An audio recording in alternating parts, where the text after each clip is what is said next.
அஸ்ஸலாமு அலைக்கும் மக்களே. 100 நாள் ஒழுக்கமா இருக்கிறதுல நாள் 55. என்னன்னே தெரியல, காலையில எந்திக்கவே முடியல, கண்ணெல்லாம் செத்து சவுந்து போய் கிடக்கு. சரி ரைட்டுன்னு எந்திரிச்சு பல்ல தச்சுட்டு முகத்தெல்லாம் கழுவிட்டு காலையிலே ரொம்ப சவுண்டு போடுறான். உண்மையில பசிக்கு போல. அவனுக்கு ஒரு ஸ்கூப்பை போட்டுட்டு நம்ம அப்படி ஸ்ட்ரைட்டா போய் கதாநாயகனே நமக்கு தேவையான சாதனை எல்லாம் வாங்கிட்டு வீட்டுக்கு வந்து குழுக்களை போட்டு குடிச்சாச்சு. அப்புறம் மக்களே, நிறைய பேர் கருப்பனை பத்தி கேட்கீங்க. கருப்பன் எந்த மாதிரி ஒரு பூச்சனா, எப்போதும் யாராச்சும் அவன் கூட இருந்துகிட்டே இருக்கணும். அது மட்டும் இல்ல, ஆளு ரொம்ப எக்ஸ்ட்ரோவர்ட், ரொம்ப பாசகார பையனும் கூட. ஆளோட ஃபர்ஸ்ட் இம்ப்ரெஷன் தான், யாரப்பா இவன் ரொம்ப டெரரா இருக்கான் அப்படின்ட்டு இருக்கும். பழகி பார்த்தா வாயில வரலச்சா கூட கடிக்க மாட்டான். அப்படிப்பட்ட ஒரு பூச்சை.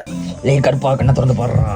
ஓகே, புகழ்ந்ததெல்லாம் போதும். அப்படி சோறு காய்கறி எல்லாம் வச்சுட்டு திண்ணையில வந்து வாய் சோறும் கொடுத்து முடிச்சிட்டேன். அப்புறம் நம்ம 2 ப்ரோஸ் வீட்டுக்கு வராங்க. அவங்களை அப்படி பிக்கப் பண்ணி வீட்டுல கொண்டு வந்து விட்டுட்டு ஹோட்டல்ல சாப்பிட வரையான்னு கேட்டாங்க. நம்ம இன்னைக்கு சேலஞ்ச் ஆரம்பிச்சதுல இருந்து ஹோட்டல்ல சாப்பிட்டு இருக்கோம். அதனால வீட்லயே சமைச்சு சாப்பிட்டுட்டு ஜிம்மு தான். ஜிம்ல இன்னைக்கு பேக்கும் பைஸும் மூச்சு பயிற்சியும் முடிச்சுட்டு வீட்டுக்கு போற வழியில பட்டர் வாங்க வேண்டிய தேவை. நம்ம ஒரு 10 கிராம் பட்டரை 10 நாளைக்கு யூஸ் பண்ணிட்டு இருக்கோம். பாத்துக்கோங்க. அது எப்படி 10 நாள் போகுதுன்னா, அதுல இருந்து கொஞ்சம் போல பட்டரை எடுத்து முட்டை ஒட்டாம இருக்க பேன்ல கொஞ்சம் போல தடவுவேன். சேலஞ்ச் மட்டும் முடியட்டும். என்னடா இப்படி சாப்பிடுற அப்படிங்கிற போல நான் சாப்பிடுவேன். அதை இன்னும் கூடிய சீக்கிரம் தெரிஞ்சுப்பீங்க. வரட்டா? ஒழுக்க முக்கிய மக்களே.